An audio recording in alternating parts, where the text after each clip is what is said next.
Olá, hoje nós vamos estudar o livro de Miqueias, os capítulos 1 a 4.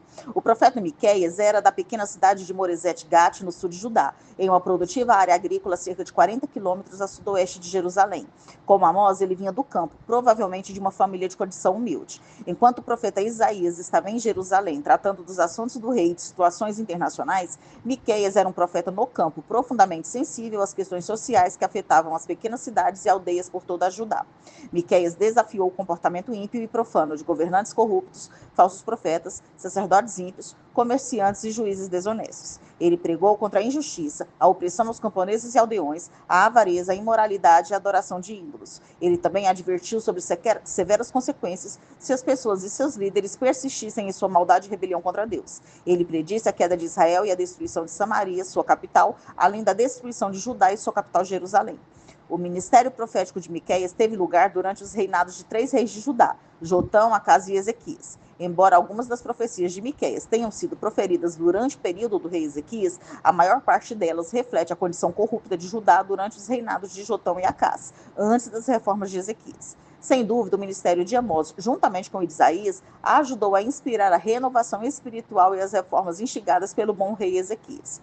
Miqueias escreveu para advertir a sua nação a respeito da certeza do juízo de Deus, denunciar as transgressões específicas que iravam Deus e resumir a mensagem profética de Deus a Samaria no norte e a Jerusalém no sul. Ele prediz com exatidão a queda de Israel antes que isso acontecesse em 722 a.C. e profetizou que uma destruição similar aconteceria a Judá e Jerusalém por causa do pecado flagrante do povo e sua persistente rebelião. Este livro preserva a mensagem intensamente séria de Miqueias para as últimas gerações de Judá, antes que os babilônios atacassem a nação. O livro também faz uma importante contribuição à revelação total do Antigo Testamento a respeito do Messias que viria, isto é, Jesus Cristo. O livro de Miqueias consiste de uma mensagem de 3 partes. Ele inclui acusações de Deus contra Israel e Judá, por transgressões específicas, incluindo a idolatria, orgulho, opressão aos pobres, suborno entre líderes, desejos materialistas e avareza, imoralidade e religião vazia. Ele também adverte que o juízo de Deus está vindo por causa desses pecados e promete que a paz verdadeira, a retidão e a justiça prevalecerão no futuro quando o Messias reinar. Esses 3 temas recebem praticamente a mesma atenção em todo o livro. O livro de Miqueias defende a causa dos humildes e desamparados, que são explorados e maltratados pelos ricos e arrogantes. Ele contém 3 importantes profecias que são citadas em outras passagens da Bíblia. A que salvou a vida de Jeremias, uma profecia sobre o local de nascimento do Messias e uma usada pelo próprio Jesus em Mateus 10, versículos 35 e 36.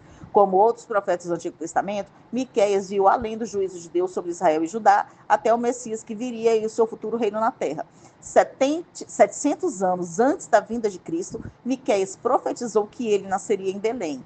Em Mateus 2, versículos 4 a 6, é o registro que os sacerdotes e os doutores da lei citaram este versículo em resposta à pergunta de Herodes a respeito do lugar de nascimento do Messias. Miqueias também revelou que o reino messiânico seria um reinado de paz e que o Messias apacentaria o povo de Deus com perfeita justiça. As frequentes referências de Miqueias à futura salvação e restauração revelam o desejo e o propósito permanente de Deus de salvar e não condenar. Ele quer ter um relacionamento pessoal com o povo. Agora nós vamos estudar o capítulo 1, versículos 1 a 5 do capítulo 1. O Senhor descerá para julgar a perversidade de Israel e Judá. A idolatria e a imoralidade de Samaria eram tão profundas que Deus a marcou para a destruição. Miqueias comparou a adoração em Jerusalém à adoração pagã no norte. Ezequias se arrependeu por meio da pregação de Miqueias e removeu os altos, os altares de pedra e os postes de Azerá. Versículos 6 a 7. A Assíria conquistou Samaria em 722 a.C. A apostasia de Israel incluía a participação em prostituição cultural pagã, o que envolvia o pagamento a prostitutas. As tropas assírias saqueariam Samaria, tomariam esses pagamentos e usariam o dinheiro mais uma vez com prostitutas. Os pecados de Israel eram tão perversos que mesmo os exércitos pagãos que conquistariam a nação não fariam com o dinheiro dela algo pior que o próprio Israel tinha feito. Versículo 8. O lamento era normalmente representado pelo uso de pano de saco e pela cabeça coberta. Portanto, andar descalço e nu pode ser um lamento mais intenso ou ainda uma imagem da ida para o exílio. Versículos 10 a 15. Miqueias não queria que os assírios se alegrassem por seu sucesso. Miqueias faz uso de um trocadilho com as palavras hebraicas. Bet Leafra significa casa do pó e se revolveria no pó como sinal de derrota humilhante. Safir significa agradável, e aqueles que lá viviam teriam a desagradável experiência de serem despidos e levados para o exílio. A vizinha Zaanã, que significa sair, não sairia para ajudar. E Bet-Ezel, que significa casa de tirar, tiraria o seu apoio. Marote, que significa amargo, desejava algo agradável, mas, em vez disso, o Senhor lhe sobreveria o mal. Esse problema chegaria até a porta de Jerusalém, mas não entraria nela. Laquis, uma importante fortaleza e guarnição militar, precisaria de cavalos ligeiros para puxarem os carros numa fuga rápida. A confiança na força militar foi o princípio do pecado que levou a transgressões entre o povo de Deus. Como um pai que entrega sua filha prometida em casamento, Morozet Gate, que quer dizer prometida, Judá teria de entregá-la à Síria. Embora prometesse ajuda, Aquizib, que significa mentira, não apareceria. Maressa, que parece com o sonho em hebraico de O Conquistador, seria conquistada. Os líderes de Israel fugiriam para a caverna de Adulão, a fim de se esconder, tal como Davi havia feito. Versículo 16. Raspar a cabeça era um sinal externo de tristeza, e Miqueias estava advertindo o povo para que esperasse um período de intensa tragédia e pesar. Agora nós vamos estudar o capítulo 2, versículos 1 a 5 do capítulo 2. Miqueias profere destruição e miséria para certas pessoas que usavam seu poder e influência para se aproveitar de outras, para alcançar os seus próprios objetivos egoístas. Essas pessoas eram ricos proprietários de terras e compravam ou roubavam fazendas e casas. Eles não hesitavam em trapacear e enganar os outros para conseguir mais propriedades. Eles estavam tão dominados pela avareza que não se importavam com o sofrimento que causavam aos outros. Deus tinha um plano para eles. Eles seriam tratados exatamente como haviam tratado os outros. Deus enviaria a Assíria para tomar as suas terras e levá-los em cativeiro. Versículos 6 e 7. Os falsos profetas de Judá estavam criticando Miqueias por trazer uma mensagem de juízo. Eles rejeitaram a sua profecia de condenação e destruição, insistindo que o povo de Deus nunca sofreria vergonha e desgraça, porque Deus era um Deus de amor e perdão e não de ira. A mensagem otimista desses falsos profetas deu ao povo uma falsa sensação de segurança e permitiu que eles continuassem desobedecendo às leis e normas de Deus. Deus responde dizendo que a sua palavra traz bênçãos ao que anda retamente, mas não aos que são complacentes com os seus pecados. Versículos 8 a 11. Há uma acusação de hostilidade em que a conduta dos israelitas estava a mesma de um inimigo na guerra. A injustiça generalizada negou o descanso para os oprimidos e por isso o Senhor exige que o povo deixe seu lugar de descanso também. Miqueias estava sendo sarcástico quando disse que qualquer pessoa poderia obter seguidores se prometesse prosperidade e abundância de bebidas inebriantes para quem quisesse.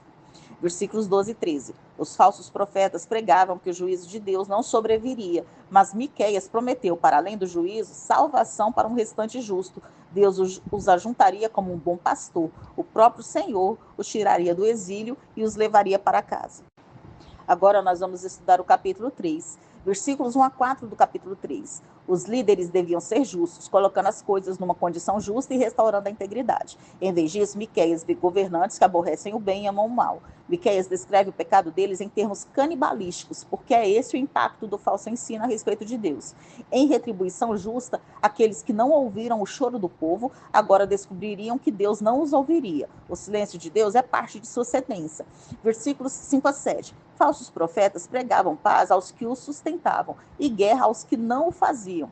Deus já não lhes falaria por profecia nem de outro modo. Não tendo palavra da parte de Deus, eles perderiam sua posição de honra e se envergonhariam.